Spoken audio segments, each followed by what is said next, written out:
একটা প্রশ্ন দিয়ে শুরু করি। আপনি যদি একজন বাঙালিকে জিজ্ঞেস করেন আজ কি খেয়েছে, তাহলে উত্তরটা কি হতে পারে? ভাত আর মাছ। মনে হয় যেন এই দুটো শব্দ একে অপরের সঙ্গেই জন্মেছে। এমনকি একটা প্রবাদও আছে, মাছে ভাতে বাঙালি। কিন্তু কখনো কি ভেবে দেখেছেন এই কথাটা শুধু একটা প্রবাদ নয়, এর পেছনে লুকিয়ে আছে হাজার বছরের ইতিহাস, প্রকৃতির আশীর্বাদ, বিজ্ঞান, অর্থনীতি এবং একটা জাতির পরিচয়। কেন পৃথিবীর এত জাতির মধ্যে বাঙালির সঙ্গে মাছের সম্পর্ক এত গভীর? কেন একটা মাছের জন্য সকালবেলা বাজারে ভিড় লেগে যায়? কেন বিয়ে থেকে অন্নপ্রাশন, জামাই ষষ্ঠী থেকে দুর্গাপুজো, সব জায়গাতেই মাছের আলাদা সম্মান? তাহলে চলুন আজ জেনে নিই বাঙালি কেন মাছ ছাড়া থাকতে পারে না। তার জন্য ভিডিওটা শেষ পর্যন্ত দেখুন আর সাবস্ক্রাইব করতে ভুলবেন না। আসলে মানুষের খাদ্যাভ্যাস শুধু তার পছন্দে তৈরি হয় না, তার চারপাশের পরিবেশও সেই অভ্যাস গড়ে দেয়। পশ্চিমবঙ্গের দিকে তাকালেই সেটা পরিষ্কার বোঝা যায়। উত্তরে পাহাড়, মাঝখান দিয়ে বয়ে চলেছে গঙ্গা, তিস্তা, দামোদর, রূপনারায়ণ, মাতলা, ইছামতির মতো অসংখ্য নদী। তার সঙ্গে রয়েছে হাজার হাজার পুকুর, বিল, খাল এবং জলাভূমি। দক্ষিণে আবার বিশাল বঙ্গোপসাগর। পৃথিবীর খুব কম জায়গায় এত বৈচিত্র্যময় জলসম্পদ একসঙ্গে দেখা যায়। গঙ্গা ও ব্রহ্মপুত্র প্রতি বছর যে উর্বর পলি নিয়ে আসে তা শুধু কৃষির জন্য নয়, মাছের প্রজননের জন্য অসাধারণ পরিবেশ তৈরি করে। তাই প্রকৃতি যেন বাংলাকে বলেছিল, তোমাদের জন্য মাছের অভাব হবে না। কিন্তু শুধু মাছ পাওয়া গেলেই তো হয় না, মানুষকে সেই মাছ খেতেও শিখতে হয়। হাজার হাজার বছর ধরে বাংলার মানুষ নদীর ধারে বসবাস করেছে।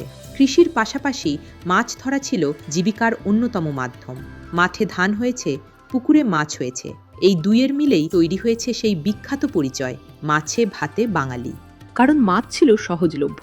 বাড়ির পাশের পুকুরেই মিলত রুই, কাতলা, মৃগেল, শিং, মাগুর। নদীতে মিলত ইলিশ, চিংড়ি, ভেটকি। যখন কোনো খাবার সহজে পাওয়া যায়, ধীরে ধীরে সেটাই সংস্কৃতির অংশ হয়ে যায়। তবে মাছের সঙ্গে বাঙালির সম্পর্ক শুধু পেটের নয়, আবেগেরও। বিয়েতে কনের বাড়িতে বড় মাছ পাঠানোর রীতি, জামাই ষষ্ঠীতে জামাইকে ইলিশ বা বড় রুই খাওয়ানো, দুর্গাপুজোর আগে মাছ কেনা, লক্ষ্মী পুজোতে মাছ উৎসর্গ। এসব শুধু ঐতিহ্য নয়, এগুলো মাছকে শুভ, সমৃদ্ধি এবং সম্মানের প্রতীক হিসেবে দেখার দীর্ঘ সাংস্কৃতিক ধারা। এখন একটা মজার প্রশ্ন করি, আজ কলকাতার বাজারে বা আপনার এলাকার মাছের দোকানে যে মাছ কিনছেন তার সবই কি নদী থেকে ধরা? অনেকেই ভাবেন এখনও বাজারের বেশিরভাগ মাছ নদী থেকেই আসে, কিন্তু বাস্তবটা সম্পূর্ণ আলাদা। আজকের দিনে আমরা যে মাছ খাই তার বড় অংশই আসে মাছ চাষ থেকে। হ্যাঁ, ঠিকই শুনেছেন, কারণ মানুষের সংখ্যা যেমন বেড়েছে তেমনি মাছের চাহিদাও কয়েক গুণ বেড়েছে। শুধু নদীর মাছ দিয়ে সেই চাহিদা পূরণ করা সম্ভব নয়। তাই শুরু হয়েছে বৈজ্ঞানিক মাছ চাষের নতুন যুগ। স্বাধীনতার পর ধীরে ধীরে সরকার, গবেষণা প্রতিষ্ঠান এবং মৎস্যবিজ্ঞানীরা একসঙ্গে কাজ শুরু করেন। উন্নত হ্যাচারি তৈরি হলো, যেখানে কোটি কোটি মাছের পোনা উৎপাদন করা যায়। উন্নত ফিড তৈরি হলো, যাতে মাছ দ্রুত এবং স্বাস্থ্যকরভাবে বড় হতে পারে।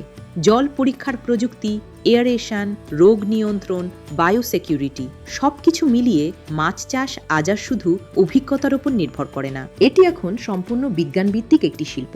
একটা সময় ছিল পুকুর মানেই শুধু বৃষ্টির জল আর কিছু দেশি মাছ, কিন্তু এখন একজন চাষি বায়োমাস হিসাব করেন, ফিড কনভার্সন রেশিও দেখেন, ডিজলভড অক্সিজেন পরীক্ষা করেন, পিএইচ মাপেন, অ্যামোনিয়া নিয়ন্ত্রণ করেন। অর্থাৎ আধুনিক মাছ চাষ এখন প্রযুক্তির সঙ্গে তাল মিলিয়ে এগোচ্ছে। আর এর প্রভাব শুধু খাবারের প্লেটে নয়, পুরো অর্থনীতিতে পড়েছে। আজ পশ্চিমবঙ্গে লক্ষ লক্ষ মানুষ মাছ চাষ, পোনা উৎপাদন, ফিড ব্যবসা, মাছ পরিবহন, বরফ শিল্প, পাইকারি বাজার, খুচরো বিক্রি, প্রসেসিং, এমনকি এক্সপোর্টের সঙ্গেও যুক্ত। একটা মাছ বাজারে পৌঁছানোর আগে কত মানুষের হাত ঘুরে আসে সেটা আমরা অনেকেই কল্পনাও করি না।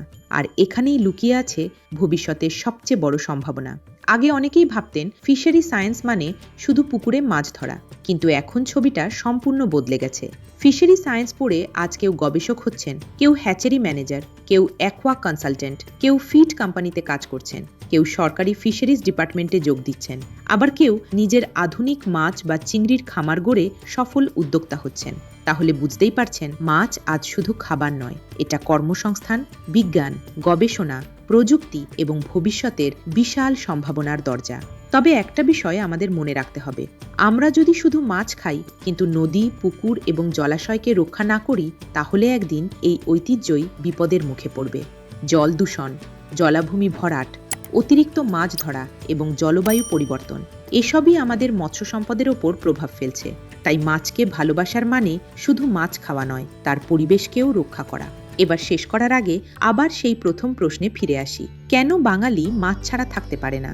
কারণ মাছ আমাদের শুধু খাবার দেয় না, মাছ আমাদের ইতিহাস, সংস্কৃতি, অর্থনীতি, উৎসব, পেশা, বিজ্ঞান এবং পরিচয় সব কিছুর সঙ্গে জড়িয়ে আছে। তাই মাছে ভাতে বাঙালি কথাটা শুধু একটা প্রবাদ নয়, এটা আমাদের হাজার বছরের জীবনযাত্রার গল্প। আপনার কি মনে হয় বাঙালির সবচেয়ে প্রিয় মাছ কোনটি? ইলিশ, রুই, কাতলা, ভেটকি নাকি অন্য কিছু? কমেন্টে অবশ্যই লিখে জানান। আর যদি এমন আরও তথ্যভিত্তিক সহজ ভাষায় মৎস্য জগতের অজানা গল্প জানতে চান, তাহলে ভিডিওটি লাইক করুন, বন্ধুদের সঙ্গে শেয়ার করুন আর অবশ্যই ফিশারি নিউজ বাংলাকে সাবস্ক্রাইব করে আমাদের সঙ্গে থাকুন।